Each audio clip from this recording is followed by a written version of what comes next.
Hello everyone, and welcome to a short training video on how to use EdGen. So this is going to be your home screen, which you'll see as soon as you log in. The most important part of this screen is going to be your dashboard. So we'll click on that and we'll take a look. Okay, so here we see on the left-hand side three different colored icons: a orange exclamation point, a red exclamation point, and a yellow square with a pen in it for something to do. So the orange is when a student has reached the part of the unit where they are then blocked from moving forward. This usually happens right before a test. This allows the teacher to review the progress that they've had and unlock their ability to take the test.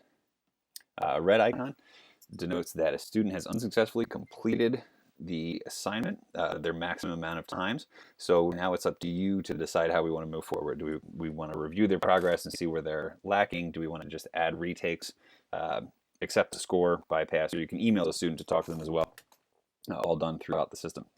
The yellow icon is when you have something to grade, such as an essay, a lab assignment. In this case, we're going to look at the student's lab assignment. We click the yellow icon, review, and we're open.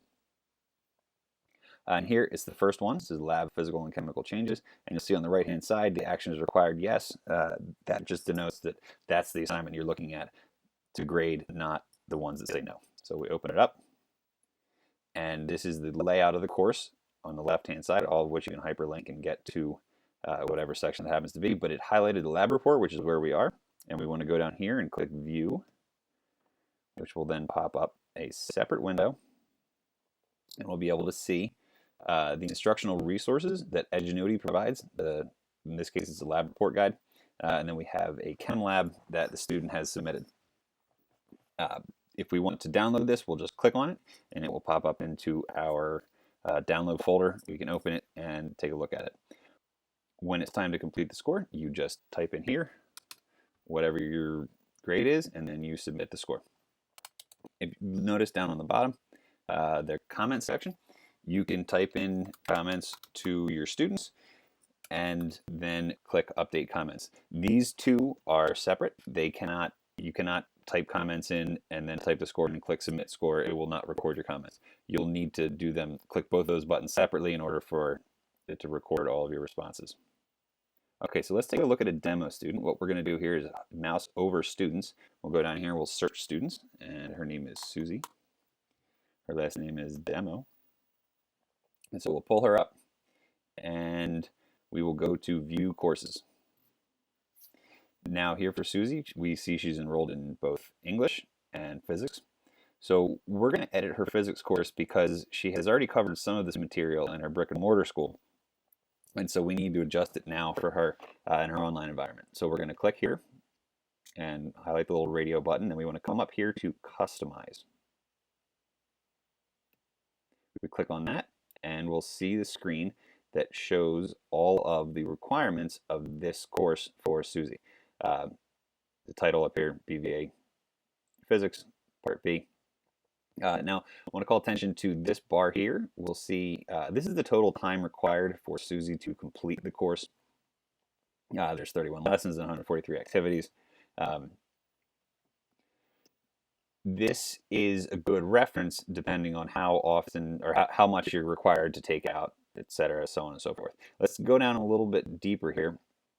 Right here we're opening up the energy and thermodynamics unit, and we have 8 total lessons, 2 of which have been skipped. And each of these breaks down into deeper categories. So for temperature and heat, which we have highlighted over here, we have a warm-up, we have an instruction, we have the summary, and we have the assignment, and then the quiz. You'll see on the right-hand side, each of these time estimates are for the section. In EdGen, the students are required to watch the entire video prior to moving forward, so you can get a good idea of how much time they're going to be spending. If we look up here, we'll see that for this entire lesson, we're looking at 53 minutes. There we go. And so that's what the system believes it would take each student. Now, within each section, we can take things out. So if we want to take the warm-up out, we can do that. If we want to take the summary out, we can do that. And you'll see that the time has changed from the original 53 now down to 47. And you'll see the activities list, 3 are on and 2 are off.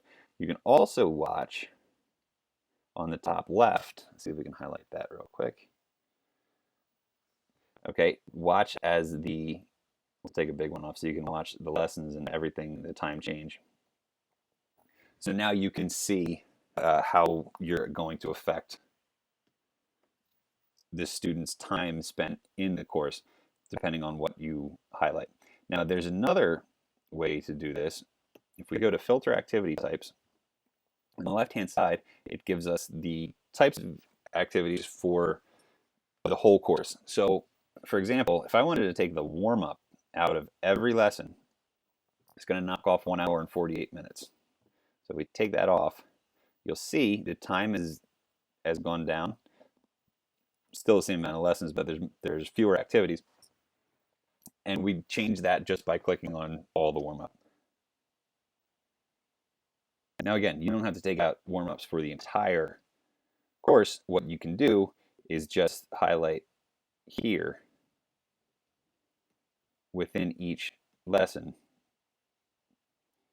to shut it off or turn it on again. It doesn't need to be across the whole course. If we need to skip entire chapters, you can also do that by just clicking on the check mark. Okay, so that was a short tutorial on some of your most used functions within Edgenuity. Thank you for your time, and please feel free to reach out if you have any questions. Take care.